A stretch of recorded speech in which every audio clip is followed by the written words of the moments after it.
نوایی که شنیدید صدای نی مخصوص ترکمن هاست که به اون نی زباندار کوچک میگن. نیی که حرف میزنه. نی زباندار کوچک یه نی کوتاه حدود 10-12 سانتی متر که جز 2 سوراخی که به طور طبیعی در سر و ته نی هست هیچ سوراخ دیگه ای روی اون تنه. اگر بخوایم ابعاد نی زباندار کوچک رو به چیزی تشبیه کنیم میشه گفت طول و قطر نی زباندار کوچک با یه نخ سیگار معمولی مطابقت میکنه. در گذشته‌های دور ترکمن‌ها از این نی به دلیل برد زیادی که صدای اون داره برای پیغام دادن استفاده میکردن. مثلا توسط این نی از این ده به اون ده خبر میدادن فلانی مرد یا فلان روز عروسی داریم.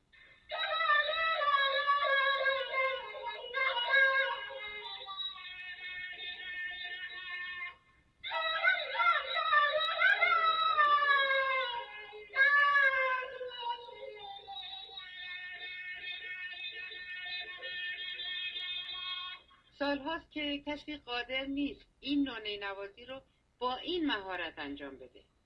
همین نوایی که شنیدید توسط یکی از نوازان ترکمنستان زنده یاد مراد بردی نواخته شده که سالهاست از دنیا رفته.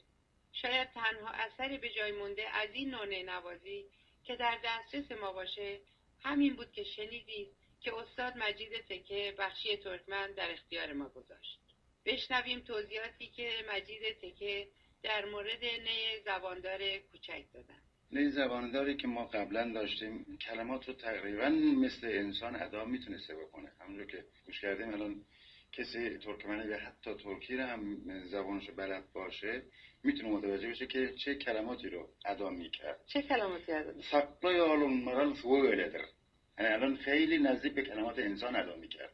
چی یعنی؟ یعنی همون نزدیک آبراهه باش که مارال تو برای آب گرفتن میاد، همچین کلماتی رو میگفت. ولی متاسفانه اینجور نینوازی تقریبا در حال یعنی حتی در استادان ترکمنستانی هم در این کیفیت نمیتونن بزنن. با اساتید قبلی تقریبا میشه گفت از بین رفته. صدایی که این در این نی زباندار ما میشنیدیم به راحتی تا پرده 12 و حتی پرده 13 حتی بیشتر از پرده 14 و دوتار هم میتونه صدای اکتاو دوتار رو بگیره که این گرفتن این صدا برای نی زباندار تقریبا میشه گفت غیر ممکن هست. ولی اساتید گذشتمون چطور اینو تونستن بگیرن ادا بکنن این خودش معمای بزرگیه که مثل انسان مثل یه خواننده خیلی حرفه‌ای بتونه کلمات رو با این زیبایی بتونه با نی زباندار ادا بکنه و تا اون صداها بره بالا خودشون بکشه و صدای پرده 13 و 14 دوتا رو بگیره.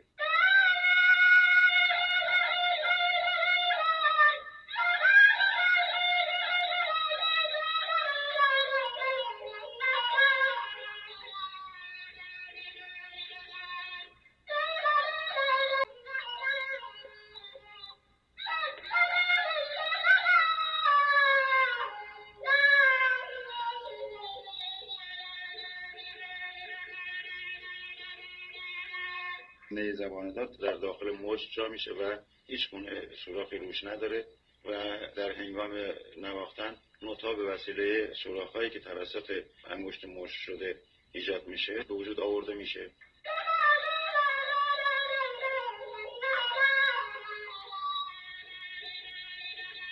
حاج محمد ایری ساکن بندر ترکمن این نوع نینوازی رو در پیش گرفته.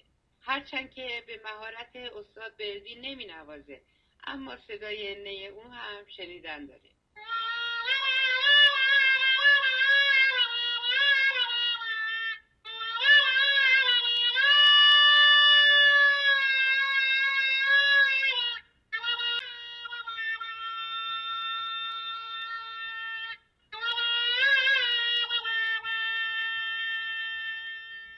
حاج محمد ایری درباره این نوع نوازی برامون میگه، همچنین افسانه‌ای که درباره این نی هست برامون تعریف میکنه. این نی کوچک مثل موسی میمونه که قدیما استفاده میکردن، مثلا خبر میدادن به هم دیگر. اون دل توی انگار یه بچه داره صحبت میکنه. اینم پیدایشش برمیگرده به داستانهایی که ما داریم. اسکندر شاه داشته، نمیخواسته مشخص بشه، بعد هر کی میامده اصلاح سرش میکرده میپشته. از غذا یکی از جوانهای خوابقار میاد میگه من حیفم میاد و من تو رو نمیکشم ولی رازمو به کسی نگی. ایشون هم که چون راز نمیشه نگهداشت در سینه، میاد داخل چای خوش شده انواع اقسام نیم داخلش رویده داد میزنه میگه اسکندر شاخدار و اسکندر شاخدار. یه چوپانی میاد از اون ور یکی از نیها رو میگیره و میذاره تو دهنش. وقتی که فوت میکنه این نی صحبت میکنه، یه چیزایی داره میگه که اسکندر شاخدار. بر همین مبار بهش گفتن دل تویدوک، یعنی دل یعنی زبان، دل یعنی زبان، تویدوک هم نیه. ما به نی تویدوک میگیم.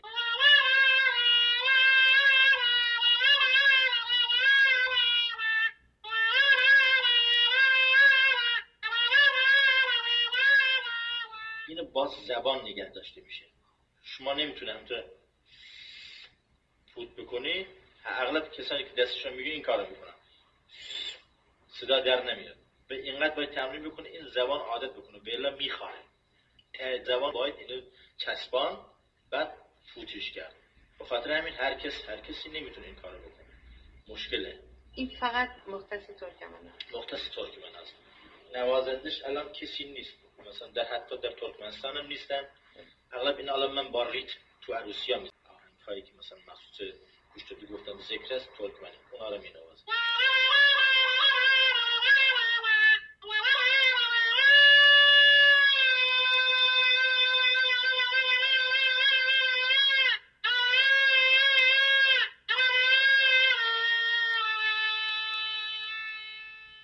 البته ترکمن‌ها نی زباندار دیگری هم دارند که در برنامه دیگه که درباره انواع نی ترکمنی به اون خواهیم پرداخت.